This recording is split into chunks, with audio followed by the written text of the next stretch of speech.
Hello student, good morning student. आज हम त्योहारों की जानकारी यानी कुछ भारतीय त्यौहार किस तरह मनाए जाते हैं, किस महीने में आते हैं। तो जैसे दिवाली से जैसे महात्मा गांधी जी गुजरात राज्य में त्यौहार किस तरह मनाते हैं, और साथ में इस निबंध के द्वारा उन्होंने जैसे हर त्योहारों के बारे में जैसे जानकारी दी हुई है। अब जानकारी के साथ साथ उन्होंने ये भी कहा है कि जैसे सड़क के नुक्कड़ पर आप खड़े हो तो उस समय ग्वाले को देखिए, तो दूध जैसे सफ़ेद कपड़े पहने जिन्हें उसने पहली बार पहना हुआ है। कपड़ों को उसने ऐसे लगता है पहली बार पहना है।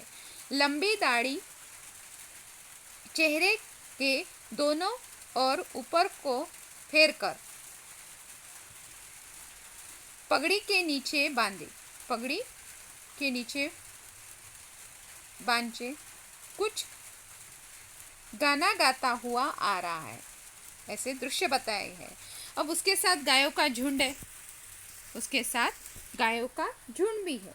गाय के झुंड के साथ जैसे वो आ रहा है, जिसमें गायों के जो सींग है उसको लाल हरा चांदी जैसे रंग मड़े हुए हैं। उसके पीछे पीछे आप छोटी छोटी लड़कियां वह भी भीड़ देखते हैं। लड़की के सिरों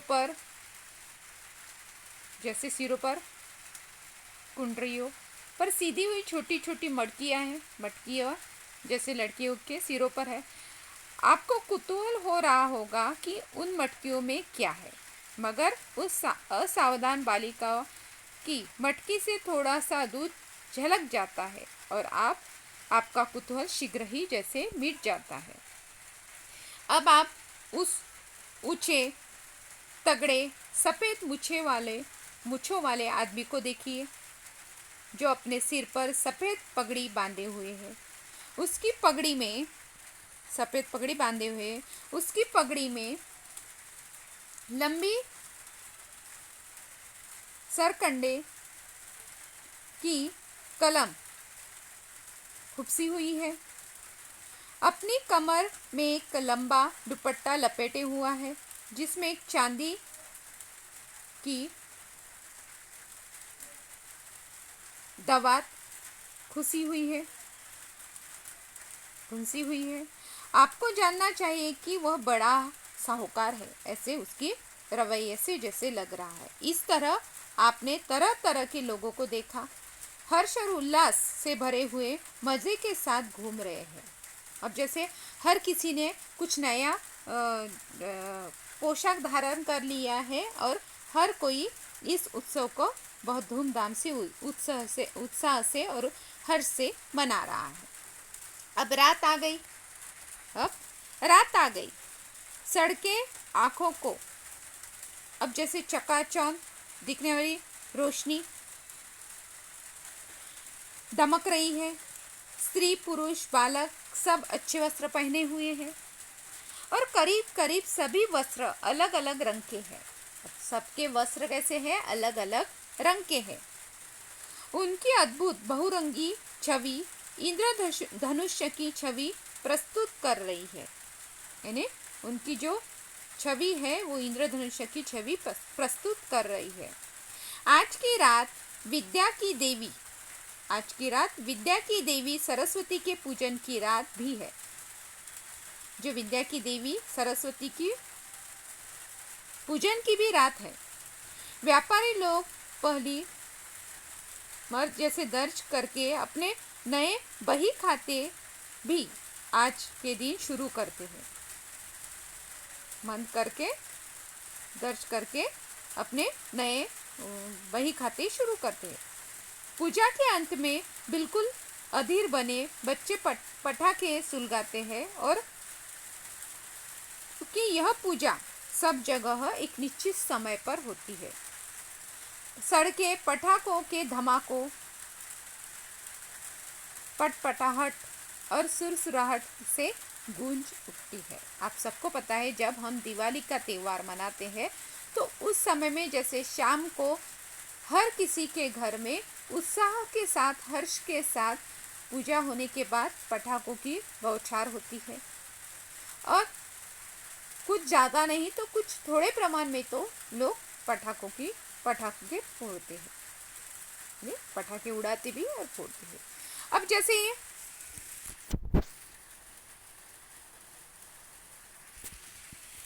अब सड़कों पर धमाके हो रहे हैं, आवाज उठ रही है, गूंज उठ रही है। बाद में धार्मिक वृत्ति के लोग मंदिरों में जाते हैं, मंदिरों में भी जाते हैं, परंतु वहां भी हर्ष और उल्लास, चकाचौंध भरा प्रकाश और भव्यता दिखलाई देती है। चकाचौंध भरा प्रकाश, हर्ष और उल्लास, भव्यता दिखाई देती है। अब दूसरा दिन अपेक्षाकृत शांत होता है। दूसरा दिन कैसे होता है? दिवाली के बाद का दूसरा दिन शांत होता है। आमतौर पर पिछले दिन के गरिष्ठ भोजन के बाद हल्का भोजन ग्रहण किया जाता है। जैसे हम दिवाली के दिन, लक्ष्मी पूजन के दिन जैसे भारी गरिष्ठ भोजन के बाद दूसरे दिन हल्का भोजन ग्रहण किया जाता है। नटखट बच्चों को छोड़कर अब कोई पटाखे, आतिशबाजियां नहीं छोड़ता। जैसे नटखट बच्चों को छोड़ा तो इन्हें आतिशबाजी करते हुए कोई नहीं दिखता। रोशनी भी कम हो जाती है। अब क्या हो जाता है? जो रोशनाई है वो भी कम हो जाती है। आपको सबको पता है जैसे दिवाली होने के बाद दूसरे दिन से थोड़ी रोशनाई में परिवर्तन आता है, कम हो जाता है। पर जितना दिवाली के दिन रोशनाई दिखाई देती है उतनी रोशनाई नहीं दिखाई देती। दूसरे दिन दिवाली का उत्सव लगभग समाप्त हो जाता है, यानी थोड़ा सा वातावरण शांत दिखाई देता है। यद्यपि दिवाली का उत्सव सारे भारत में मनाया जाता है। जो दिवाली का उत्सव है वो पूरे भारत में मनाया जाता है। उसे मनाने की पद्धति भिन्न भिन्न प्रांतों में अलग अलग है। अब जो त्यौहार मनाते हैं हर प्रांत में अलग अलग तरह से ये त्यौहार मनाया जाता है, पर यह त्यौहार पूरे भारत में मनाया जाता है। अब त्योहारों में सबको पता है नए कपड़े खरीदते हैं, नए कोई जेवर खरीदता है, कोई नई वस्तु यानी चीज़, तो हर हिसाब से लोग अपनी अपनी खरीदारी करते हैं और घर को आकर्षक बनाते हैं। अब क्या है? अब देखो, जैसे अब देखो कि इन उत्सवों का समाज पर क्या असर पड़ता है। अब इन उत्सवों का समाज पर क्या असर पड़ता है और इनके द्वारा लोग अनजाने में कितने काम पूरे कर डालते हैं। जैसे इन उत्सवों के द्वारा लोग अनजाने में कितने काम भी पूरे कर डालते हैं। सामान्य रूप से परिवार के सब लोग उत्सव के दिन में अपने मुख्य घर में एकत्र होने का प्रयत्न करते हैं, यानी इकट्ठा हो जाते हैं और उत्सव साथ में मनाते हैं। पति अपने काम के लिए भले ही सारे वर्ष दूर रहा हो, इन दिनों वह फिर से अपनी पत्नी के पास घर पहुंचने का प्रयत्न करता है। यानी जैसे पति दूर है तो वो सारे वर्ष दूर रहे, पर जैसे दिवाली का उत्सव आता है तो वो घर के पास, या बेटा या बहू भी जैसे बाहर गांव रहे तो जैसे अपने माता पिता के पास ये उत्सव मनाने के लिए आ जाते हैं। पिता लंबी यात्रा करके अपने बच्चों से मिलने के लिए आ जाते हैं इस उत्सव के कारण। पुत्र यदि दूर पड़ता है तो वो भी आ जाता है, तो वह अपने स्कूल से घर आता है और इस तरह सारे परिवार का पुनर्मिलन हो जाता है। जैसे त्योहारों के दिन, इस त्यौहार के दिन सब अपना काम बंद करके अपने परिवार से मिलने के लिए आ जाते हैं। फिर जो समर्थ होते हैं वे सब नए कपड़े बनवाते हैं, यानी जो समर्थ होते हैं, जो अपने हिसाब से जितना बन सके वैसे वैसे वो कपड़े बनाते हैं। धनी लोग खास तौर से इस अवसर के लिए जेवर खरीदते हैं। मैंने आपको बोला इसके पहले ही, कोई जेवर खरीदता है, कोई कपड़े, कोई चीज़ें, तो जैसे धनी लोग जेवर खरीदते हैं। विभिन्न परिवारों के पुराने पुराने झगड़े भी रफा तफा कर दिए जाते हैं, यानी जो झगड़े हैं वो भी रफा तफा कर दिए जाते हैं। कम से कम पूरी गंभीरता के साथ इसकी कोशिश तो की जाती है। घरों की मरम्मत, सफेदी की जाती है, घरों को एकदम साफ सुथरा रखा जाता है, बांधी पड़ी हुई साज सज्जा निकालकर साफ सफाई की जाती है, साथ में उससे कमरों को सजाया जाता है। यदि कोई पुराना कर्ज हो तो उसे संभवतः चुका दिया जाता है। नव वर्ष के लिए कोई ना कोई नई चीज़ खरीदने की उम्मीद प्रत्येक व्यक्ति से की जाती है, यानी घर में नई चीज़ भी इस हिसाब से ली जाती है। जैसे उत्सव हम मना रहे हैं तो उत्सव में जो कर्ज है वो भी चुकाया जाता है, नई चीज़ें भी घर में लाई जाती है। और वह चीज़ आमतौर पर बर्तन या इसी तरह की कोई भी दूसरी चीज़ भी हो सकती है, यानी हर कोई अपने अपने हिसाब से वो चीज़ें लेता है और उस तरह यानी घर में कुछ नया लाने की कोशिश करता है। खुले हाथों से भिक्षा दी जाती है। जो लोग प्रार्थना करने और मंदिर जाने में अधिक आस्था नहीं रखते, वे भी इन दिनों ये दोनों काम करते हैं, भिक्षा भी देते हैं और मंदिर भी जाते हैं। त्योहारों के दिन कोई आदमी किसी के साथ झगड़ा लड़ाई नहीं करता और न ही किसी को कोसता है। क्या होता है कि यानी कोई किसी को नहीं कोसता, कोई भी किसी के साथ झगड़ा नहीं करता। अब संक्षेप में प्रत्येक बात शांतिमय और आनंदमय होती है, आनंदमय होती है। जीवन भर यानी जैसे जीवन भार जैसा होने के बजाय पूरी तरह आनंद मनाने के योग्य हो जाता है। यह समझ लेना कठिन नहीं है कि इस तरह के त्योहारों का अच्छा भी परिणाम अच्छा भी दिखाई देता है। अब दूर दूर तक प्रभाव डालने वाला होता है, यानी त्योहारों के माध्यम से जो है अच्छाइयाँ दिखाई देती है, लोग झगड़े नहीं करते, आपस में अच्छे से रहते हैं, प्रसन्नता दिखाई देती है। कुछ लोग इन त्योहारों को अंधविश्वास का प्रतीक बताते हैं। कुछ लोग त्योहारों को अंधविश्वास का प्रतीक बताते हैं, पर देखो श्रद्धा का भाव है, हर किसी के मन में एक श्रद्धा रहती है, उस हिसाब से वो त्योहार मनाता है। परंतु वास्तव में ये मानव के लिए वरदान जैसे है और कठोर परिश्रम करने वाले करोड़ों लोगों के जीवन के नीरस ढेर से बहुत हद तक राहत पहुंचाता है। जैसे ये त्योहार आते हैं तो जो साधारण लोग हैं, जो परिश्रम करके अपना जीवन गुजारते हैं, उनके जीवन में हंसी खुशी आनंद का वातावरण निर्माण कर देता है।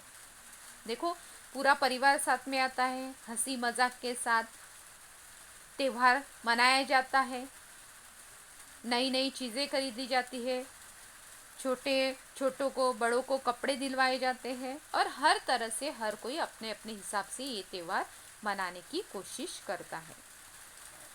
अब जो नीरस है, जिनके जीवन में यानी जैसे खुशी नहीं है, ऐसे समय में परिवार आपस में मिल जाते हैं और वो भी उनका आनंद भी, जो कठोर परिश्रम करते हैं, देखो कुछ लोग कठोर परिश्रम करके अपना गुजारा करते हैं, ऐसे करोड़ों लोग हैं, उनके जीवन में भी जैसे राहत मिलती है। परंतु ऐसा नहीं मान लेना चाहिए कि इस उत्सव का कोई दुरुपयोग नहीं होता। इस उत्सव का कोई दुरुपयोग नहीं होता, ऐसे मान लेना चाहिए। सब दूसरी बातों के समान इस त्योहार का भी काला पहलू हो सकता है और शायद है भी, परंतु उसे छोड़ देना ही अच्छा होगा। इतना निश्चय है कि इससे जो भलाई होती है वह बुराई से बहुत यानी जो भलाई होती है वो बुराई से बहुत ज़्यादा है। यानी लोग भलाई करते हैं, मंदिरों में जाते हैं, भिक्षा देते हैं। अब हर चीज़ के दो पहलू होते हैं, पर हमें अच्छी चीज़ों पर, अच्छी बातों पर ध्यान देना चाहिए। इस तरह इस उत्सव को मनाया जाता है। दिवाली के त्यौहार के बाद जैसे सबसे ज़्यादा महत्व होली को है। दिवाली के त्यौहार के बाद सबसे ज़्यादा महत्व होली के त्यौहार को है। होली फाल्गुन मास की पूर्णिमा को मनाई जाती है। यह ठीक वसंत का मौसम होता है। इस समय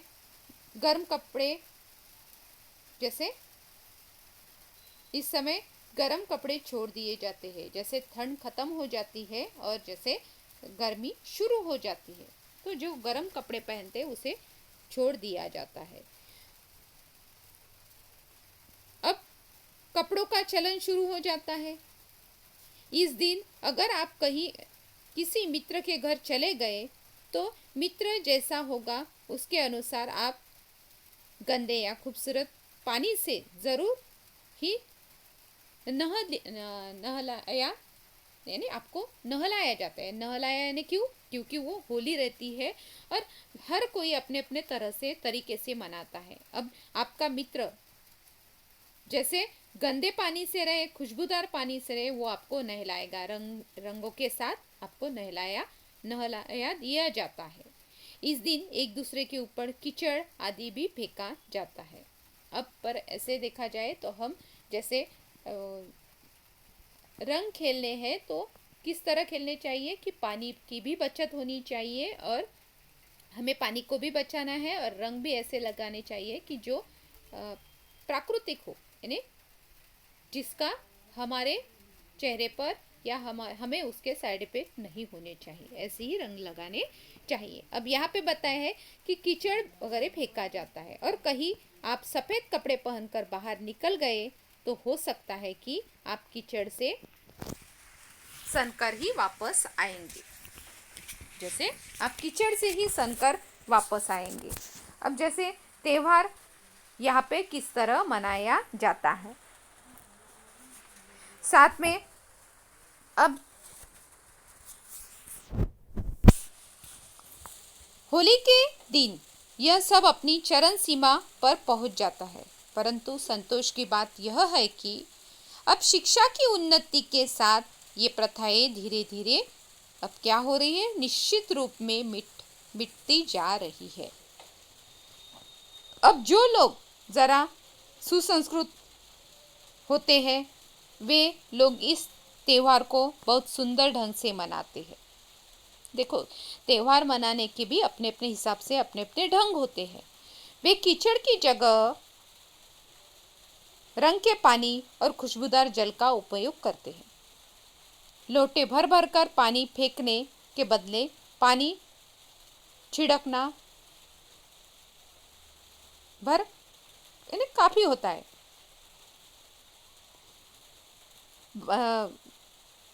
बसंती रंग का इन दिनों में सबसे ज़्यादा उपयोग किया जाता है। वह नारंगी रंग के टेसू के फूलों को उबालकर बनाया जाता है। जो टेसू के फूल है उसको उबालकर नारंगी रंग बनाया जाता है। अब समस्त लोग गुलाब का जल भी काम में लाते हैं। मित्र और संबंधी एक दूसरे से मिलते हैं, उनकी दावतें करते हैं और इस तरह उल्लास के साथ वसंत का आनंद लेते हैं। वसंत का आनंद किस तरह लेते हैं, नहीं इस त्यौहार के साथ साथ वसंत का आनंद लेते हैं। अब जैसे आप सबको पता है कि इस त्यौहार की शुरुआत किस तरह होती है और किस तरह इस त्यौहार को मनाया जाता है। अब होली के त्यौहार से दिवाली के त्यौहार में अनेक दृष्टियों से सुंदर अंतर है। यानी जैसे हम दोनों त्यौहार में देखें तो दोनों त्यौहार में अपनी अपनी तरह से अलग अलग परिवर्तन दिखाई देता है। दिवाली से जुड़े पर्व वर्षा के बाद शुरू हो जाते हैं। वर्षा काल उपवास का काल ही होता है। वर्षा काल यानी उपवासों का ही काल होता है। अब दिवाली से जुड़े पर्व वर्षा के बाद ही शुरू हो जाते हैं और वो जो वर्षा काल रहता है वो उपवास से ही भरा हुआ रहता है। इसलिए उसके बाद दिवाली के दिनों में अच्छे अच्छे भोजन, दावतें और अधिक आनंदकारी इन्हें वजह से वातावरण बन जाता है। अब इसके विपरीत होली का त्यौहार, जो होली का त्यौहार है, शीतल काल के बाद आता है। अब जैसे सबसे पहले महत्वपूर्ण है कि दिवाली के दिनों में अच्छे अच्छे भोजन, दावतें और अधिक आनंददायी जैसे वातावरण बन जाता है। इसके विपरीत होली के त्यौहार में क्या होता है, शीतल काल के बाद आता है, यानी ठंड खत्म हो जाती है और जैसे होली का त्यौहार आता है। शीतल काल सब प्रकार के पौष्टिक आहार करने का मौसम माना जाता है। शीतल काल में जैसे किसी भी तरह का पौष्टिक आहार करने का मौसम माना गया है। होली के दिनों में ऐसे भोजन छोड़ दिए जाते हैं जो शीतल काल में करते हैं, ऐसे भोजन नहीं करते। फिर दिवाली में लोग सर्दी के कपड़े पहनना शुरू करते हैं, जबकि होली में उन्हें छोड़ दिया जाता है। यानी जैसे सर्दी दिवाली आती है तो लोग गर्म कपड़े पहनते हैं और जैसे होली आती है तो उन गर्म कपड़ों को छोड़ देते हैं। दिवाली कार्तिक की अमावस्या को होती है।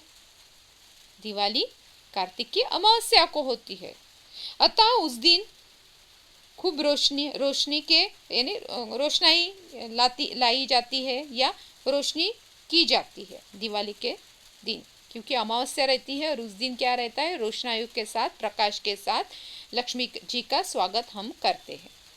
परंतु होली पूर्णिमा को होने के कारण उस दिन रोशनी जैसे अशोभन ही होगी, यानी जैसे अमावस्या रहती है उस दिन जैसे अंधेरा रहता है और जैसे होली पूर्णिमा के दिन आती है तो वहां पे उस दिन जैसे रोशनाई ज्यादा ही आपको दिखाई देती है। अब इस तरह होली और दिवाली दोनों त्योहारों का महत्व बताया है। त्योहारों के साथ साथ ये भी बताया है किस तरह ये त्योहार मनाए जाते हैं। त्योहार मनाने के तरीके हर प्रांत के अलग अलग हो सकते हैं, पर हर जगह जैसे दिवाली और होली और गरबे की जो रात है, नवरात्रि के उत्सव, ये भी बहुत धूमधाम से मनाया जाता है। अब मोहनदास करमचंद गांधी जी ने त्योहारों का महत्व बताया है।